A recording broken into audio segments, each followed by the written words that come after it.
And if you're going to write songs, the only one you've ever co-written, that's probably a good guy to co-write with. So tell me, what was you wrote? Which song? It was a song called "My Best Friend and Me." Oh, that was.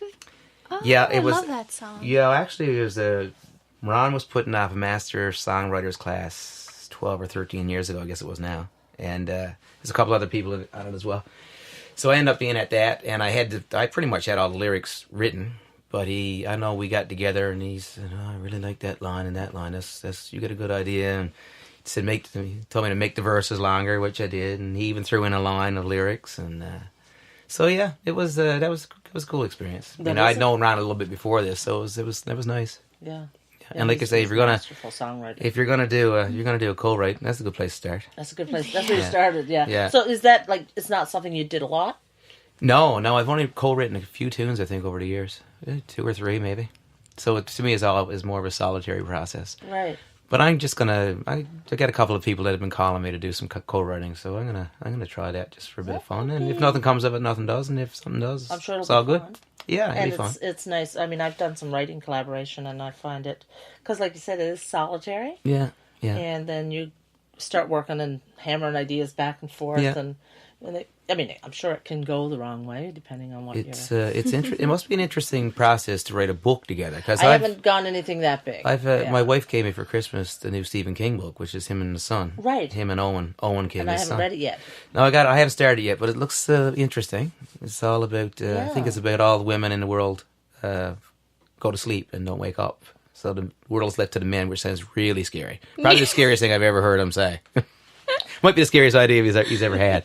But apparently it was his son's idea, and then they decided to do it together.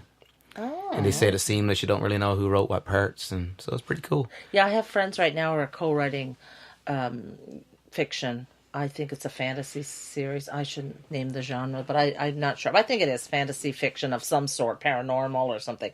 And they're co-writing, and they write, I think, she writes one character's voice, and cool. writes the other. That's a cool idea. And they are really finding, after they worked out all the, that it's working really well, because one is a very technical writer, like get in, get her done, and the other one is more descriptive. So they're working really well together because she needs more description and she needs more, bring it in a little tighter. So a little bit different than songwriting, because with songwriting, sometimes you got one guy just working on the music. He doesn't have anything to do with lyrics. Like Elton John and Bernie Taupin. That's how they work. That's how they work. Taupin writes yeah. lyrics and gives them to Elton John, and that type of idea. But writing a book would be totally different. You'd have to. Yeah, that's a cool idea, having different voices, different writers for different characters. That's a cool idea. And you know what? I should say that I've had two songs that I've co-written that have really done nothing.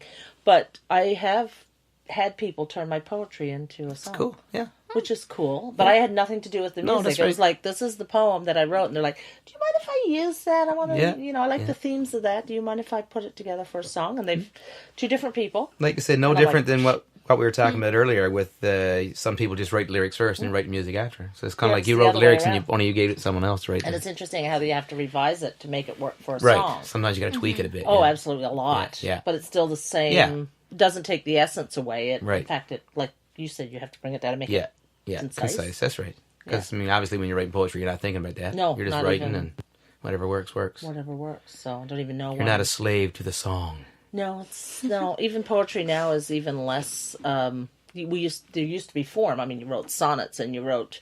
The minutes were really difficult. You wrote little, and they had a form, and you had to rhyme at a certain place. That's right. And that's a little tough because you have to fit right into that.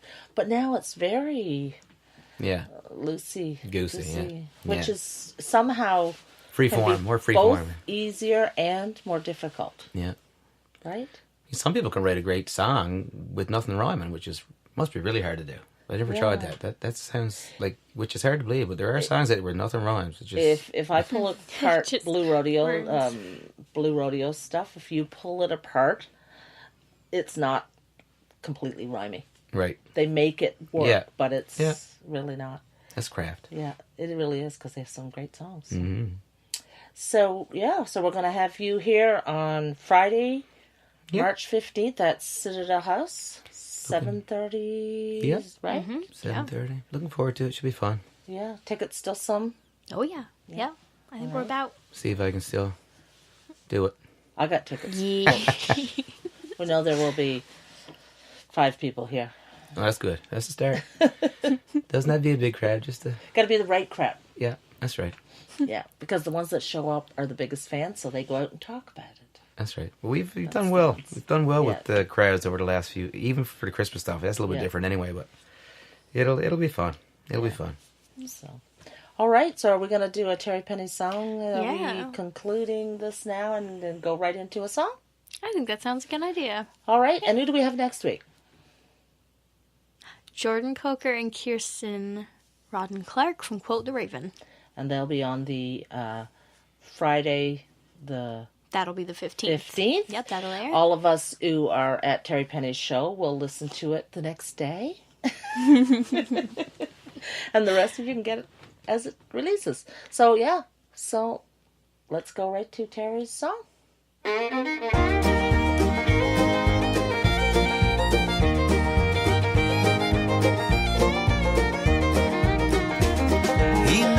Up at Briarcrest, had a twinkle in her eye. Knew then and there together they belonged. Courted her for 90 days, then got down on one knee and swore that she was all he'd ever want. They moved to Colorado, worked the Wonder View Cafe. When the day was done, she'd listen to him sing. They stare out the windows at the lots of old Cheyenne and wonder what their lives were gonna bring. Now, amen, children they have 10, try to live right and follow his commandments. Hand in hand through thick and thin, together they've been standing, my friend and his girl from Cold Creek Canyon.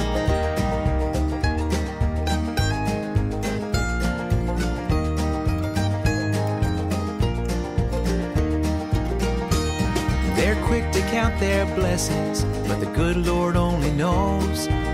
Hard times have hammered at their door. They all stick together, do the best with what they have. When the lights go out at night, they rest assured. Yeah. Amen. Children, they have 10. Try to live right, follow his commandments. Hand in hand through thick and thin, together they've been standing, my friend and his girl from Cold Creek Canyon.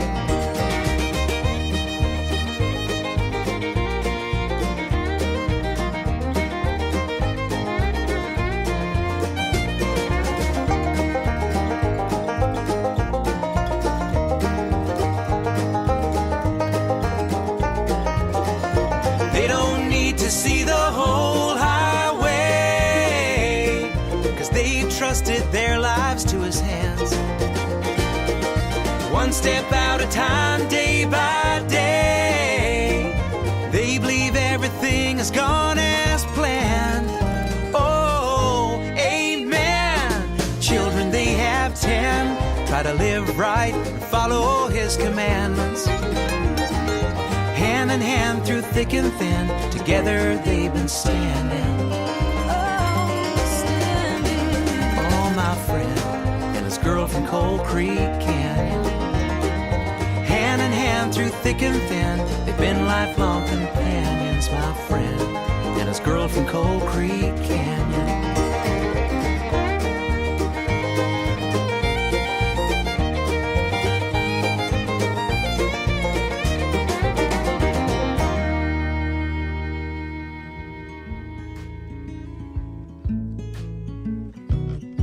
You've been listening to Bridges radio program. Find us again next Friday at 8 p.m.